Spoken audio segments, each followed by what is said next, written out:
Hello everyone, welcome back to my channel Being Banker.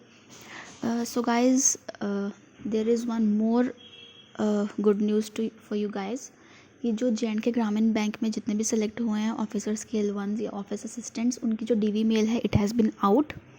ठीक है. बाकी मुझे ऑफिस असिस्टेंट का I am not sure, but officer scale 1 का जो है वो जो है उसकी जो कॉल लेटर है डीवी के लिए दैट हैज़ बिन आउट.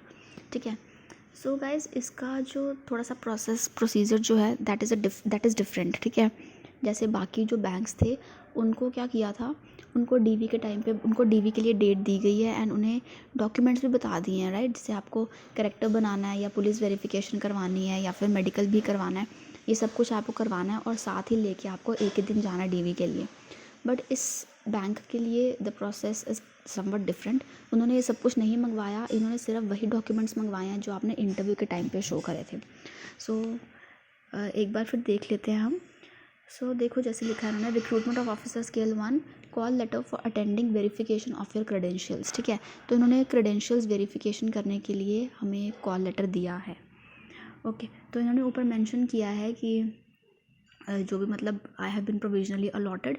तो उन्होंने वेन्यू दिया है कि meeting hall J and K Grameen bank head office Jammu. Date है मेरी 3 फरवरी. टाइम दिया 12:30 PM एंड पैनल 1. ठीक है. तो बाकी इन्होंने सेकंड पॉइंट में क्या बोला है कि जो आपके फाइनल सिलेक्शन है that will be made only if your credentials are verified. ठीक है. And availability of vacancies for which if selected appointment letter shall be issued subsequently. ठीक है. तो उन्होंने कहा है कि आपकी पहले वेरिफिकेशन होगी एंड वैकेंसीज़ जितनी भी होंगी उसके अकॉर्डिंगली आपको सिलेक्शन मिलेगी. बाकी ऐसा कोई इशू नहीं होता, बस वेरिफिकेशन हो जाएगी आपके क्रेडेंशियल्स की तो सिलेक्शन तो आपका हो ही जाएगा. ठीक है.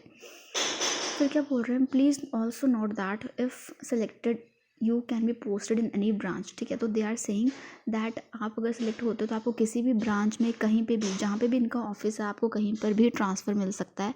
और जब तक आप बैंक में काम कर रहे हो, ठीक है, टाइम टू टाइम आपको कभी भी आपको बैंक जो है वो ट्रांसफ़र्स दे सकता है. So it you can not challenge it. ठीक है.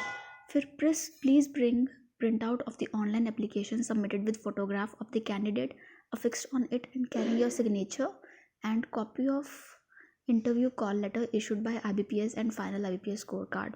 तो वो क्या बोल रहे हैं कि जो आपका ऑनलाइन एप्लीकेशन फॉर्म जो आपका अभी खुला हुआ है ना IBPS की साइट पे, लिंक जो है इट इज़ अगेन ओपन. तो किसी ने अगर नहीं डाउनलोड किया हुआ तो प्लीज़ जाके डाउनलोड कर लो अपना एप्लीकेशन फॉर्म. ठीक है. जब आपने फॉर्म भरा था वो होता है एप्लीकेशन फॉर्म, तो वो आप वापस उसका प्रिंट आउट निकलवाओ. ठीक है. उसके ऊपर फोटोग्राफ लगाना एंड उसमें आपका सिग्नेचर डेफिनेटली होगा. जब आपने भरा था तो उस पर थंब इम्प्रेशन, सिग्नेचर सब कुछ होता है. ठीक है. And also interview call letter, जो आपको इंटरव्यू के टाइम पे कॉल लेटर आया था आपको उसका भी कॉपी चाहिए. ठीक है. And final IBPS score card, जो आपका फाइनल IBPS का जो स्कोर कार्ड आया था उसका भी आप स्क्रीनशॉट या कॉपी ले लो. ठीक है. आपके मार्क्स का भी ले लो और साथ में जो आपका फाइनल स्कोर कार्ड है जिसमें आपका इंटरव्यू और मार्क्स जो थे फाइनल मेंस के जो कलेक्टिव स्कोर आया था उसका भी आप प्रिंट आउट निकलवा लेना. ठीक है. फिर please bring the original certificates at the time of verifications with 1 set of self attested photocopies. तो ये आपके डॉक्यूमेंट्स मंगवाए हैं ओरिजिनल में और फोटोकॉपीज़ में. सबसे पहले डॉक्यूमेंट्री प्रूफ ऑफ एज, आपका कोई भी डॉक्यूमेंट जिसमें आपका प्रूफ ऑफ एज दिया हो, जैसे मैट्रिकुलेशन दिया हो या 12th पास सर्टिफिकेट दिया हो, किसी में भी जिसमें आपका डेट ऑफ बर्थ हो वो आप लेके जा सकते हो. ठीक है. फिर diploma, degree and marksheets of matriculation, graduation, मतलब जो भी आपने डिग्री करी है उसकी मार्कशीट्स एंड उसकी डिग्री जो है आपकी, you have to take that. ठीक है. और जो रिज़ल्ट है वो 28 जून से पहले आपका जो है वो आ गया होना चाहिए. ठीक है. For you to be eligible for this post आपका 28 जून से पहले आपका रिज़ल्ट आ गया होना चाहिए. फिर कह रहे हैं कि self attested copy of certificate of computer course, अगर आपने कंप्यूटर कोर्स को अटेंड किया है तो उसकी भी आपको कॉपी चाहिए. ठीक है. एक्सपीरियंस सर्टिफिकेट, अगर आप कहीं पे काम कर रहे हो तो आपको एक्सपीरियंस सर्टिफिकेट भी चाहिए. शेड्यूल्ड कास्ट और scheduled tribes OBC EWS PWD certificate, ये सारे के सारे आपको चाहिए. ठीक है. जो भी कास्ट से आप बिलोंग करते हो आपको उस कास्ट का सर्टिफिकेट चाहिए. फाइन. एंड EWS के लिए उन्होंने मेंशन किया है कि जो EWS का सर्टिफिकेट है that should be valid for financial year 2021 to 2022. ठीक है. तो फिर उन्होंने एक्स सर्विस मैन के लिए बोला है कि जो एक्स सर्विस मैन है उनको सर्टिफिकेट चाहिए फ्रॉम द कॉम्पिटिटिव अथॉरिटी की उनको रिलीव कर दिया हुआ है. ठीक है. रिलीव्ड वाला जो उनका सर्टिफिकेट होता है वो चाहिए उनको। फिर फ़ोटो आइडेंटिटी प्रूफ्स आपको पैन कार्ड और आधार कार्ड जो है वो तो चलो लेके जाओ, ठीक है। फिर ये जो कॉल लेटर आया है हमें मेल पे, ये भी आपको लेके जाना है, फ़ोटोग्राफ फिक्स करनी है उसके ऊपर, एंड ये आपको लेके जाना है, ठीक है। फिर 2 एडिशनल पासपोर्ट साइज़ फ़ोटोग्राफ्स आपको चाहिए for national pension scheme system including copy of pan card and Aadhaar card. तो वो बोल रहे हैं कि एनपीएस के अंडर वो आपको करेंगे, कुछ होगा कुछ इनका एनपीएस का सिस्टम, ठीक है। तो उसके लिए 2 पासपोर्ट साइज़ फ़ोटोज़ मंगाई उन्होंने लेटेस्ट, और साथ में उसके पैन कार्ड और आधार कार्ड भी मंगवाया है, ठीक है। बाकी अगर आपके पास जैब वगैरह की सर्टिफिकेशंस हैं तो वो भी ले जाओ, एंड कोई भी अदर डॉक्यूमेंट अगर है तो लेके जाओ, ठीक है। कैंडिडेट सर्विंग इन गवर्नमेंट और quasi government offices public sector undertakings. अच्छा, अगर कोई पहले से ही पब्लिक सेक्टर में काम कर रहा है, ठीक है, किसी भी डिपार्टमेंट में, तो उसको एनओसी चाहिए वहाँ से, ओके। फिर the candidates will have to appear, definitely verification पे आपको अपने एक्सपेंसेस पे आना है।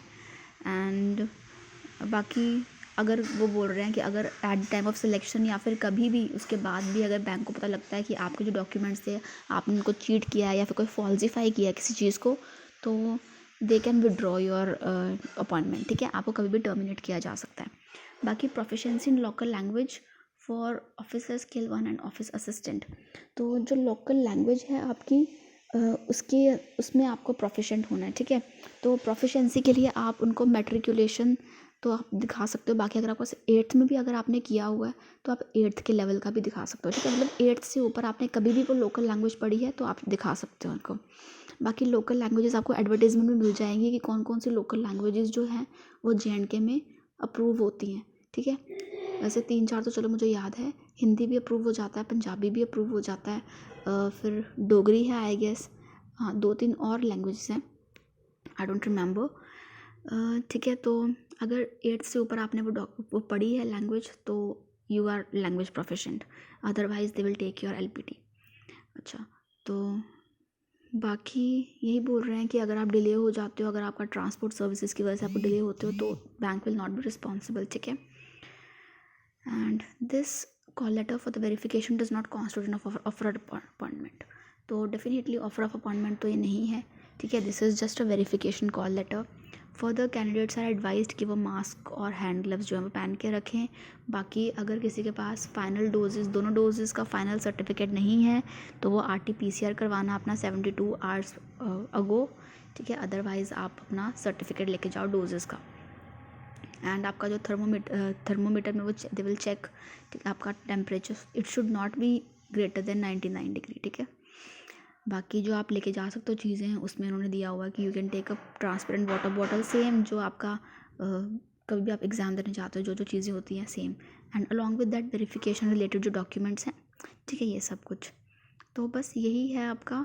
And please note that request for rescheduling of date for appearing for the verification will not be entertained, ठीक है।